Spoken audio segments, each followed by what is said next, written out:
नागपूरमध्ये आणि नागपूरमधून ही ढोलवादनाची दृश्य आपण पाहतोय। काही वेळापूर्वी उपमुख्यमंत्री देवेंद्र फडणवीस या ठिकाणी आलेले होते।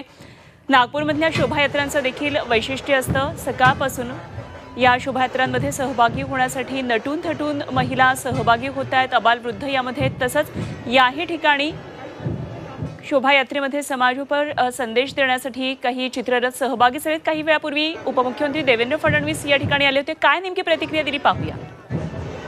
देवेंद्र फडणवीस जी आपल्या सोबत आहे। देवेंद्रजी, आज मोठ्या उत्साहात सहभागी झालाय नववर्षाच्या सर्वांना नूतन वर्षाच्या मी शुभेच्छा देतो।